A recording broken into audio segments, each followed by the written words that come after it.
Sir, global financial crisis को handle ना कर सका, आजकल लेक्चर दे रहे हैं कि कैसे हैंडल करना है। मैं बोल रही हूं सर, ग्लोबल फाइनेंशियल क्राइसिस उस समय भारत के इंटरेस्ट को प्रोटेक्ट करने के लिए क्या क्या करना चाहिए वो कुछ नहीं कहा, कुछ नहीं किया, मगर उसके बाद भी स्कैंडल के ऊपर स्कैंडल चलते रहे और उससे देश को ऐसे गंभीर अवस्था में खड़े रख के चले गए। भगवान जाने अगर वो कंटिन्यू करते इस देश का हालत आज क्या होता। Sir, that is one story of global financial crisis के बाद सरकार ने भारत देश को कैसे बचाया, नहीं बचाया, मगर कोविड के बाद माननीय मोदी जी ने इस देश का कैसे संभाला, वैक्सीन सबको मुफ्त में दिला दिया और देश को प्रोटेक्ट किया, वो कैसे हुआ। और सर, ये सीरियस डॉक्यूमेंट है सर, मैं दोबारा बोल रही हूं, मैं इसको री एम्फेसाइज कर रही हूं, ये सीरियस डॉक्यूमेंट है, इसमें सीरियस विषय है, इसको गंभीरता से ले। मुझे मेरा आवाज बंद करने के लिए कोशिश करेंगे वो तो नकारा फेल हो जाएंगे ही, मगर इस सच्चाई को सामना करना उस पार्टी के लिए जरूरत है। दोस्तों नमस्कार, आज भी हम चर्चा करेंगे यूनियन फाइनेंस बिल के बारे में। पहले कभी फाइनेंस का बिल अलग से पेश किया जाता था और रेलवे का अलग बजट होता था, लेकिन जब से मोदी सरकार यानी कि एनडीए की सरकार बनी है तब से ये तय कर लिया गया है कि रेलवे और वित्त का बजट एक साथ पेश किया जाता है। तो दोस्तों 3-4 दिन पहले जब इस पर ये चर्चा हो रही थी, बजट बिल पेश हो गया था, देश के पक्ष और विपक्ष के लोग कमियां और खूबियों पर रोशनी डाल रहे थे। तो ऐसे ही इसी दौरान आम आदमी पार्टी के राज्यसभा के सांसद राघव चड्ढा ने वित्त बजट पर अपनी तीखी टिप्पणी दी। उन्होंने कहा कि मिडिल क्लास के लिए ये बजट एक धोखा है। ये बजट देश के करोड़पति उद्योगपतियों के लिए है। आपको जानकारी होगी कि आप ये जानेंगे कि किस तरीके से बैंक बड़े व्यापारियों को कितने कम दाम पर लोन देता है। वहीं पर आम आदमी के लिए जब वो रेट ऑफ इंटरेस्ट की बात आती है तो 12%, 18%, यहाँ तक कि 24% तक लोग ब्याज वसूलते हैं। वहीं पर जो देश के उद्योगपति हैं, यहाँ से अपना करोड़ों रुपए लोन लेकर, सरकारी बैंकों से लोन लेकर गायब हो जाते हैं। इन सब बातों को लेकर राघव चड्ढा ने केंद्र की मोदी सरकार यानी एनडीए की सरकार को घेरा और कहा कि जिस तरीके से सरकार ने ये कहा है कि 12 लाख तक का जो लोन हो, 12 तक की जो आमदनी है किसी भी मिडिल क्लास के लिए, ये खुशखबरी की बात है कि उनके ऊपर 12 लाख तक रिबेट मिलेगी। राघव चड्ढा ने इस चीज़ को इस तरीके से पेश किया कि ये युवाओं के साथ, मिडिल क्लास के साथ में एक धोखा है, छलावा है। उनका कहना था कि सरकार ने ये रिबेट दिए, छूट दी है, ना कि ये कहा है कि एग्जम्प्ट है, यानी आपको लोन कर देना ही नहीं होगा। उन्होंने राघव चड्ढा ने ये कहा कि 12 लाख से 1000 भी रुपए ज़्यादा की इनकम होगी तो सरकार उनसे 12 लाख 1000 रुपये पर कर वसूलेगी। इस बात को लेकर देश में काफ़ी हो हल्ला हुआ और सरकार की बड़ी फजीहत भी हुई। एक तरफ सरकार अपनी वाहवाही लूटने की तैयारी में थी, वहीं दूसरी तरफ से उस पर प्रतिक्रिया आने लगी। वित्त मंत्री ने कि जहां लोग भाजपा और सरकार के मंत्री काफ़ी तारीफ कर रहे थे, वहीं से अब वित्त मंत्रालय के खिलाफ में आवाज़ भी उठने लगी। उनका ये कहना था कि सरकार का कहना था कि वित्त बजट इस बार का बहुत शानदार है, मिडिल क्लास फैमिली के साथ में जिस तरीके से 12 लाख तक का जो आय होगा उस पर कोई भी उस पर उनको रिबेट दी जाएगी। यानी कि उन्होंने गोल मोल बातों में ये कहा कि 12 लाख तक छूट मिल रही है।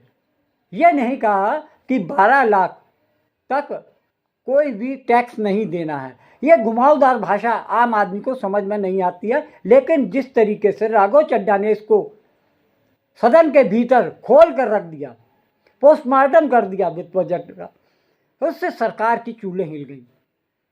दोस्तों, जिस तरीके से आम आदमी पार्टी के राज्यसभा सांसद राघव चड्ढा ने इस बात को रखा, वहीं दूसरी तरफ कांग्रेस के राहुल गांधी, प्रियंका गांधी और न जाने कितने भी देश के बड़े माने जाने जो सांसद नेता हैं, उन्होंने वित्त बजट की जमकर कुटाई की और वित्त बजट की एक तरीके से बैंड बजा दी गई। इस बात से नाराज वित्त मंत्री ने उसके 2 दिन बाद अपने भाषण में कहा कि राघव चड्ढा बहुत कम उम्र के नेता है, संसद के तौर तरीके से अभी वाकिफ नहीं है।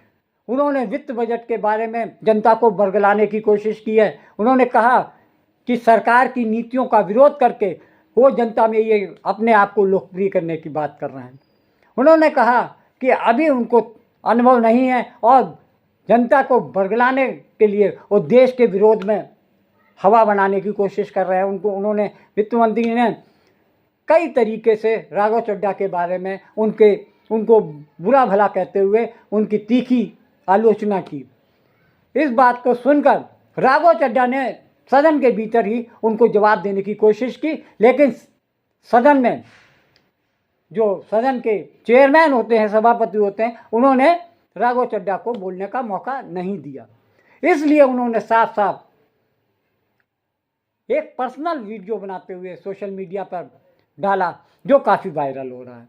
उस वीडियो में उन्होंने कहा कि जिस तरीके से श्रीमती निर्मला सीतारमण जो कि वित्त मंत्री है, मैं उनकी काफ़ी इज्जत करता हूँ फाइनेंस मिनिस्टर के तौर पर और एक सांसद के तौर पर, लेकिन मैं अपने पुराने बयान पर अभी भी कायम हूँ। वो बयान ये है कि 12 लाख तक की छूट वाली बात जिस तरीके से प्रचारित और प्रसारित की जा रही है, उसको लेकर युवा भ्रमित हैं। उनको एक साफ संदेश देना जरूरी है। सरकार को चाहिए कि वो इस बात पे खुलासा करे, सही सफाई दे, कहे कि नहीं 12 लाख तक की छूट है, उसको कोई भी टैक्स नहीं देना होगा। वरना युवा वर्ग और मिडिल क्लास वर्ग जो कि 12 लाख तक की रेंज में आते हैं, इनकम में आते हैं, उनके बारे में वो साफ सफाई दे कि उनको इतना % टैक्स देना पड़ेगा, लेकिन वो भ्रमित करने वाली स्थिति में ना रहें, ये सरकार की जिम्मेदारी है। और उन्होंने कहा कि जिस तरीके से सदन के भीतर वित्त मंत्री ने मेरे बारे में जो अनाप शनाप या दुर्भावनाग्रस्त टिप्पणियां की हैं, मैं उनसे उम्मीद करता हूं कि वो एक संवैधानिक पद पर बैठी हैं और भविष्य में वो कभी मेरे बारे में ऐसी टिप्पणी नहीं करेंगे। अगर आप इन सब बातों को ठीक से समझना चाहते हैं तो आपको इन वीडियो को जरूर देखना चाहिए। About the 12 lakh rupee, I honestly want to request humbly Honorable Member Raghav Chadha ji to please kindly not mislead the House. I don't mean he intended it to do. I don't think he intended to mislead the House. But the way he put the whole detail about the personal income tax which has come in this budget, sir, 25-26, we issued FAQ. Just as soon as I finished my speech, the FAQ was put out. Lots of people who asked the questions have all been comprehensively given explanation. For an honorable member to come to the House and say, no, you will pay entirely every rupee post your 12 lakh salary. No, the marginal relief takes it further down. You don't need to pay till about 12 lakh. 12 lakh 75,000 what you won't end up paying. 12 lakh and after 12.75. Yes, please. 12 points, sir, for his understanding. Raghav Chadha, honorable member, kindly indulge me. I will give you number by number. Listen to me. Sir, 12 lakh 10,000. If suppose the person earns more than 12 lakh, that was his core worry. I'm saying if he earns more than 12 lakhs, suppose he earns 12 lakh 10,000, the tax without marginal relief would have been 61,500. Whereas with tax marginal relief given, which is given in the budget, he pays only 10,000 rupees. All right, sir. So is 12 lakh 50,000. What if he earns that much? The tax without marginal relief. Listen, please. Listen, please. Mr. Raghav, listen. You misled the house. At least hear it now. Take your seat. You misled the house. Please take your seat. I am not allowed to. Please take your seat. Sir, if a person earns 12 lakh 50,000, tax without marginal relief for him would have been 67,500 rupees. 67,500. But with marginal relief offered, he will pay only 50,000. Suppose he is earning 12 lakh 70,000 rupees. Without marginal relief, he will pay 70,500. Whereas with marginal relief, he pays 70,000. And it is only when he reaches 12 lakh 75,000, his tax will be 71,250 with or without marginal relief. All right, that is it. What do you expect me to want till 20,000? So, Raghav Chadha being a chartered accountant, I repeat, सिर्फ he माननीय is वित्त only मंत्री की बात listening जा रही to है। all आप this बैठ rather जाएं। than informing हर वक्त people. डिस्टर्ब न करें, And बैठ this is जाएं। put out openly. There is no hide and seek in this. This is put out, the calculation are put out openly. And a chartered accountant keeps repeatedly saying, that's exactly what I'm asking. I'm saying that in written and in oral. What more does he want? I've not hidden anything here. कल राज्यसभा में budget पर बात करते हुए वित्त मंत्री निर्मला सीतारमण जी ने मेरे बयान को लेकर काफी कटाक्ष किया और ये भी कहा कि मैंने हाउस को मिसलीड करने की कोशिश करी। मैंने जब उनके सवालों पर जवाब देने के लिए अनुमति मांगी तो मुझे इजाजत नहीं दी गई। इसीलिए मैंने सोचा कि इस वीडियो के माध्यम से सीधा वित्त मंत्री जी से बात करूं और दूध का दूध पानी का पानी करने का प्रयास करूं। सबसे पहले तो मैंने अपने दिए गए भाषण में जो यूनियन बजट 2025-26 पर मैंने बात रखी, उसमें कई मुद्दे उठाए थे, जैसे कि रेल यात्रियों से जुड़े संबंधी समस्याएं, जैसे कि मिडिल क्लास के फाइनेंशियल चैलेंजेस, जैसे कि डोनाल्ड ट्रंप एडमिनिस्ट्रेशन द्वारा लगाए जा रहे ड्यूटीज एंड टैरिफ्स और गिरते हुए रुपए की बात रखी। इन विषयों पर वित्त मंत्री जी ने कोई जवाब नहीं दिया, लेकिन हां, मेरे द्वारा समझाए गए इनकम टैक्स रिबेट के एक उदाहरण को लेकर उन्होंने कई सारे बयान दे डाले। सबसे पहले तो मैं ये बताना चाहूंगा कि मैंने जो बात कही थी, मैं आज भी उस पर पूरी तरीके से कायम हूं। ये 12 लाख रुपए की जो टैक्स रियायत दी जा रही है सरकार द्वारा, ये ना ही टैक्स एग्जेम्पशन है, ना ही टैक्स डिडक्शन है, सिर्फ और सिर्फ टैक्स रिबेट है। यानी कि 12 लाख रुपए से ऊपर अगर आप आमदनी कमाते हैं एक वित्तीय वर्ष में, तो आपको अपनी पूरी आमदनी पर इनकम टैक्स भरना पड़ेगा। मेरे इस कॉन्सेप्ट को समझाने के लिए दिए गए उदाहरण को वित्त मंत्री जी ने टेक्निकली उसे उलझाने का प्रयास किया, उसमें मार्जिनल टैक्स रिलीफ का कॉन्सेप्ट जोड़कर यह सिद्ध करने की कोशिश करी कि मेरा उदाहरण गलत था। मैं आपसे वित्त मंत्री जी सीधे तौर पर पूछना चाहता हूं, क्या यह सत्य नहीं है कि अगर कोई व्यक्ति 12 लाख से ऊपर इनकम कमाएगा तो उसको अपनी पूरी इनकम पर टैक्स भरना पड़ेगा? चलिए, मार्जिनल टैक्स रिलीफ 1275 तक आप दे रही हैं। आप मुझे यह बताइए कि अगर एक व्यक्ति 13 लाख रुपए 13 लाख रुपीज एक वित्तीय वर्ष में कमाता है, तो उसे अपने पूरे 13 लाख की आमदनी पर अपने स्लैब अनुसार इनकम टैक्स देना पड़ेगा कि नहीं देना पड़ेगा? या 13 लाख माइनस 12 लाख की टैक्स रिबेट 1 लाख पर देना पड़ेगा? सही जवाब है कि उसे पूरे 13 के 13 पर इनकम टैक्स भरना पड़ेगा।